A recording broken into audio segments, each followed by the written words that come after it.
Hello everyone, it's been a little bit, so let's talk about books I plan to read in September and kind of just what I plan to do with the channel going forward.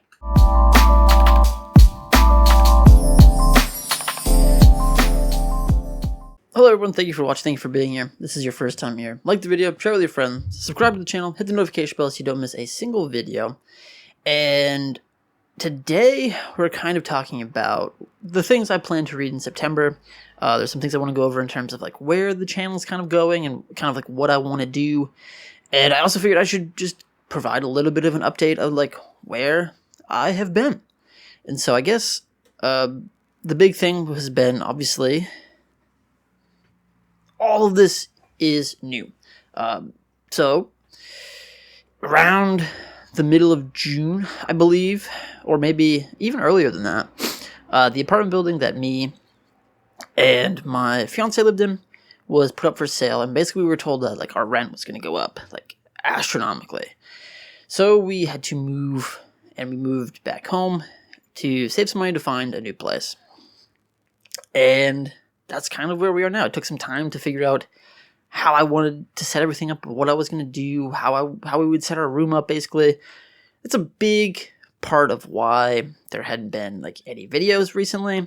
And another part of that has been, I guess, the biggest thing that has happened in my life since then is that right there, which is marrying my fiance. I now have a wife, and how all that came to be, I mean, I don't typically like divulge a lot of like personal stuff, but I guess right around the same time we were figuring out that we had to move, and we had moved all in, and then kind of like shortly after that had happened, I have 4 dogs, one of which was diagnosed with cancer, and he had a lot of lumps in his lungs, and the prognosis was not great.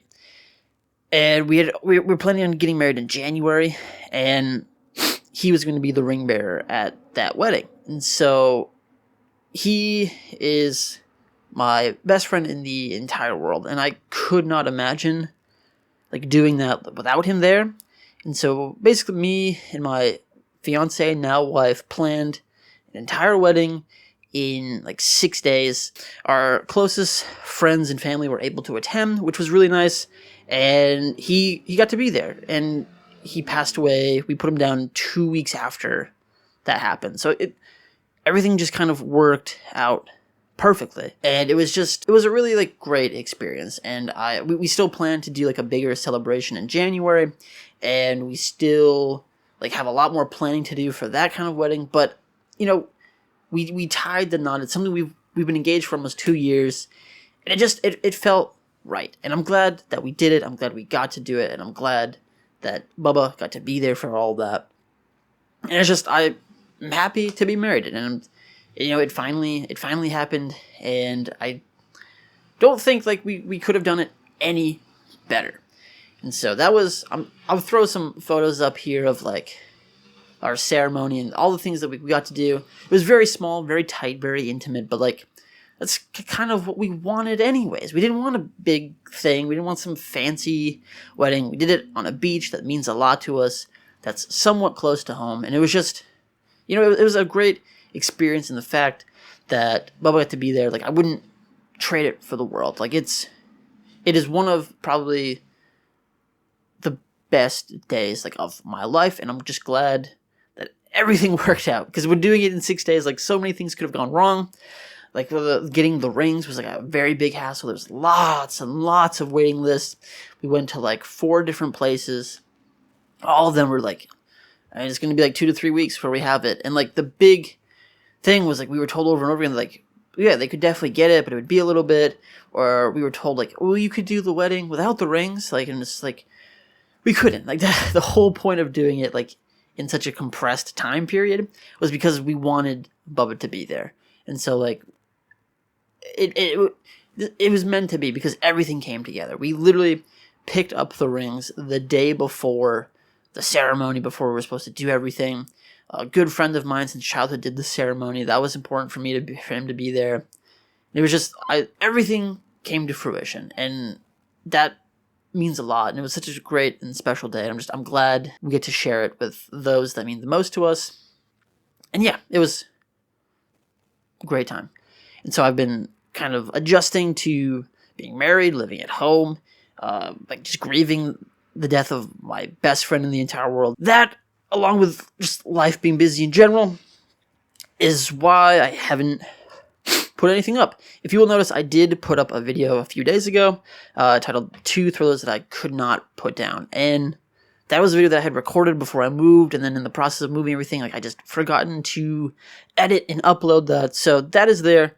But this is kind of like a fresh-ish start, so to speak.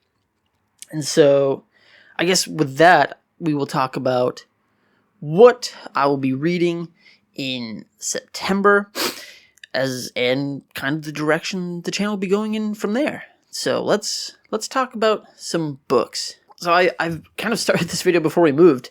I haven't seen any of it, but I did the video about the Eric LaRocca novella, Things Have Gotten Worse Since We Last Spoke, and then I've kind of started a reading log. A reading log is something that I kind of want to do. I watch a lot and I like seeing them, and it's something I kind of want to try. So the first one that we are attempting is an Eric LaRocca reading vlog, where we're going to read through the rest of his works, basically, that I haven't read yet. And he just released a novel at the end of June, so that will be part of that. And then I have these two that I would like to get to, which is You've Lost a Lot of Blood and The Trees Grew Because I Bled There, collected stories. This is kind of I think it's technically a novella. It's over 200 pages, so I guess you can kind of consider that like a short-ish novel. And these are short stories. So yeah, I would like to get that along with, I think there's 2 other novellas to read. I don't have physical copies of those, but I would like to get to those. I don't know if that video comes out this month, but it will be out when it's done, which is an Eric LaRocca reading vlog. He's kind of quickly become someone that I really enjoy, and who I really think is kind of ushering in a new era for horror, and is just very important in the horror sphere currently. So I would like to dive in a little bit deeper into his works, sort of see if there are some recurring things that pop up. And I know that he has a trilogy of books that will start coming out next year, I believe. And so I would like to just be fully prepared for that. Next up on the list is I would like to continue the King Chronicles videos, diving through the works of Stephen King. And so the second novel that he has released is called Salem's Lot. This is one of my favorites. I'm very excited to read this again. I read this when I was a senior in high school, so it's been almost a decade since I've read it. But I remember loving it. I love this. This is, I think, where King kind of really starts to nail down what it is that makes a Stephen King book. You've got a lot of small town stuff in here. Vampires, creatures of the night, coming of age. It's kind of all in here. This is kind of the groundwork, I would say, for a lot of what he's going to be tackling later on.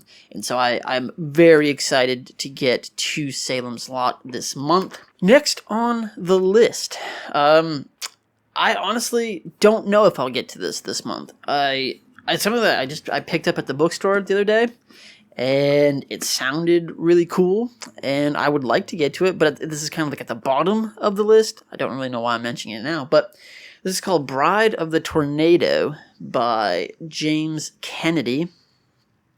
And this is about a small town that's tucked away in Midwestern cornfields, and they have this thing called a tornado day, where they kind of are plagued by tornadoes that are going to destroy them.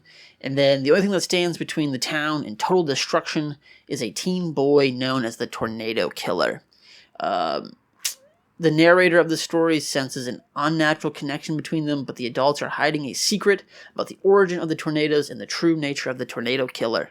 Sounds interesting. Sounds like a nice thriller horror story about small town secrets. I'm a King fan. I love all of that stuff. Anything small town secrets is a trope that I love. So Really looking forward to get to this. If I don't get to it this month, I will definitely probably get to it either next month or the month after. Very, very excited to read this. Next up on the list is a little bit of a cheat, I would say. I'm halfway through this already, which is book 1 of the Red Rising trilogy, titled Red Rising. This is about a society that's kind of like divided by color, by the sounds of it. You know, there's reds, and then at the very top there's golds, and there's all kinds of colors in the middle. All these varying colors kind of like have different roles in society. And this is about a youth whose wife is killed. He's a red, so he's like the very lowest of the low. And his wife is killed, and he's kind of like seeking revenge for that. But he meets these other people called the Sons of Ares, and they have a very like different idea of how to get that revenge. And that's kind of like the most I want to say. Basically, he has to like intermingle in this society of elites to kind of like get on their good graces, because the only way to really like take down this kind of corrupt society is from within. And so that is kind of what the first 100 pages or so of Red Rising is about. I don't think that really spoils anything. This is like, the back compares this to the Hunger Games, and that's kind of how I've always associated this book, I guess. Like, I've kind of always associated with, like, it's like a Hunger Games-esque. And I think in the beginning, you certainly will see that, but from where I am, it's starting to become a little bit different, starting to kind of become its own. I think it's certainly like skyrocketed into fame because of that Hunger Games, because that blew up, because of that comparison.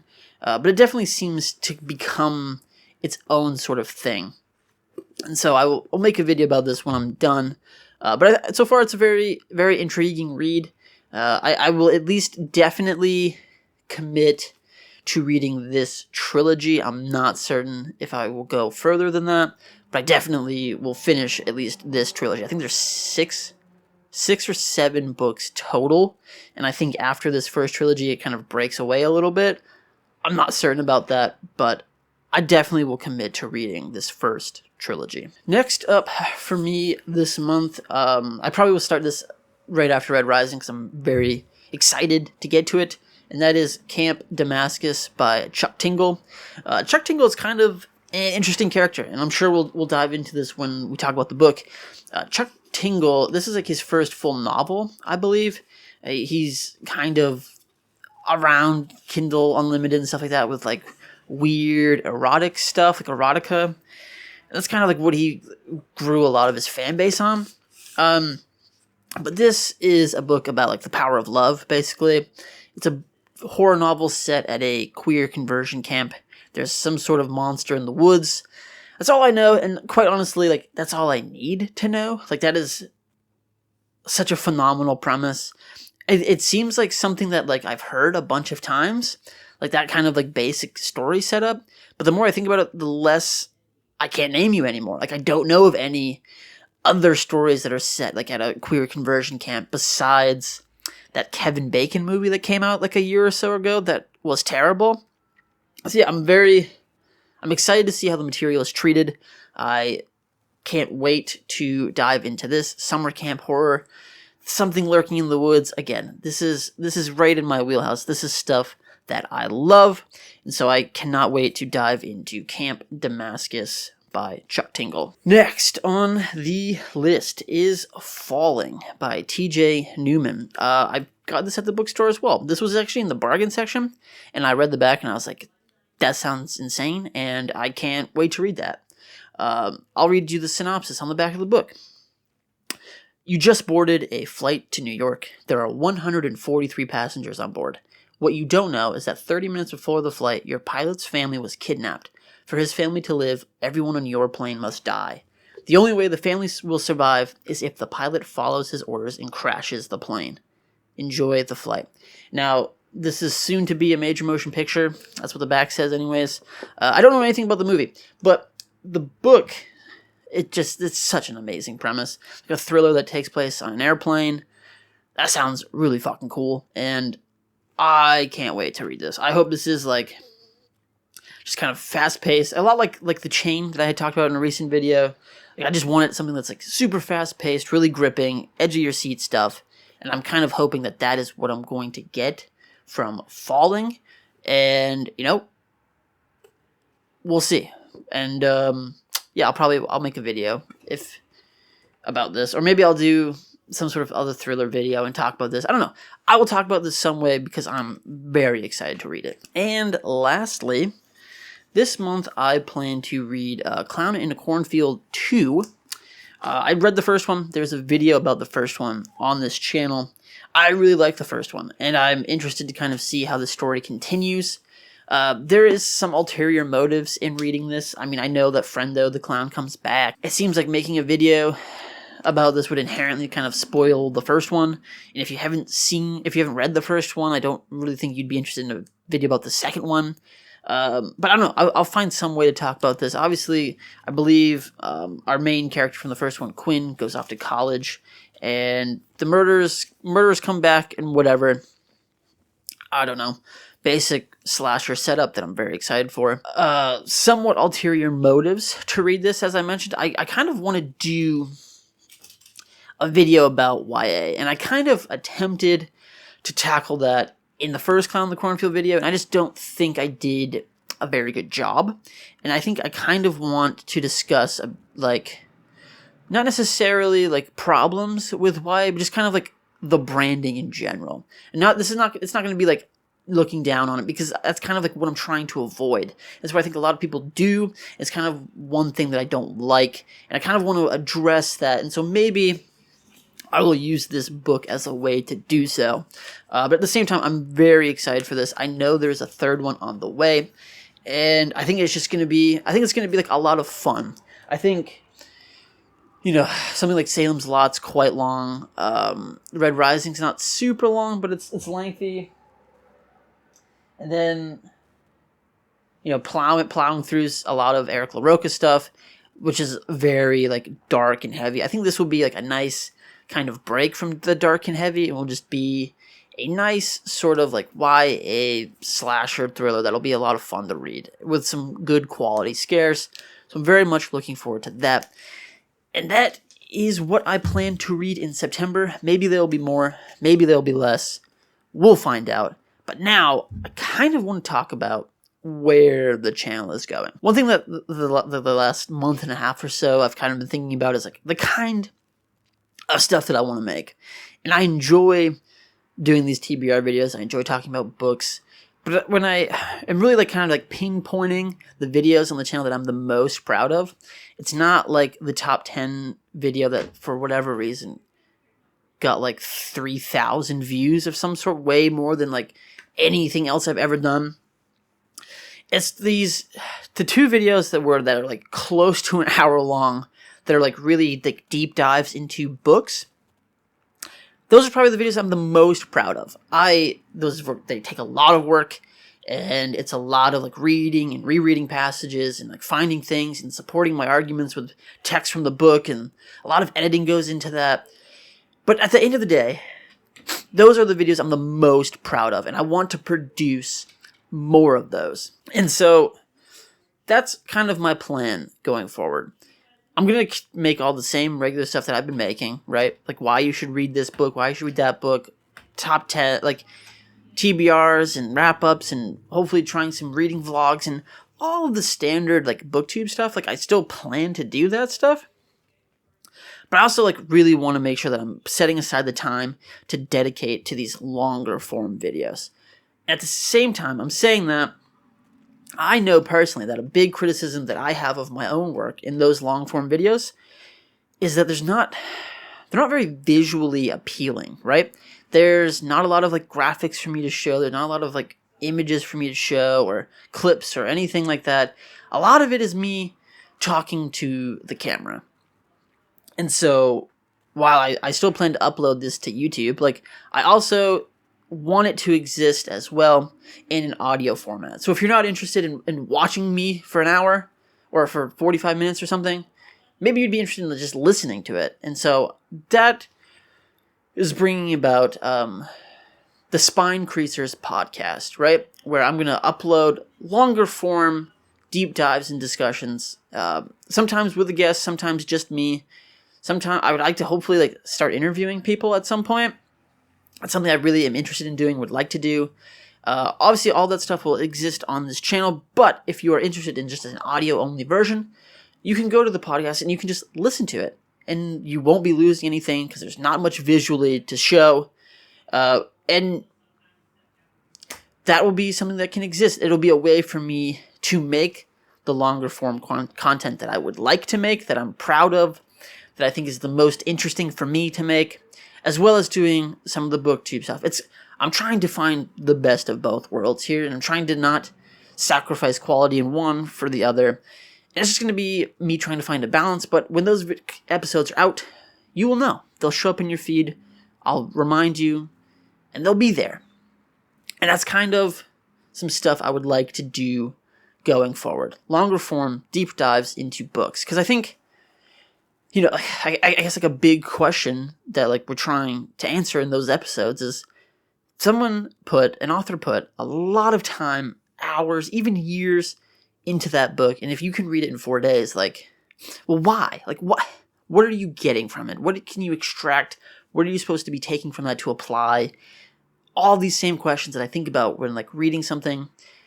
That's what I want to use that format for, to really like extract things from a book that you're reading, rather than just being like mindless, just consuming for the sake of consuming. Like really trying to pinpoint what you should be taking out of something thematically. What's this book trying to say? Why did someone spend so much of their life working on it, right? So that's what that is for. I hope you check those out. If not, you'll still have all the regular content that I make that'll be coming out on the channel. So look forward to that. That is all I have for you today. Thank you for watching. Thank you for being here. I look forward to making a lot more videos now that I have all this stuff figured out. But that is all I have for you today. Thank you for watching. Thank you for being here. Like the video, share with your friends, subscribe to the channel, and until next time, keep reading good books.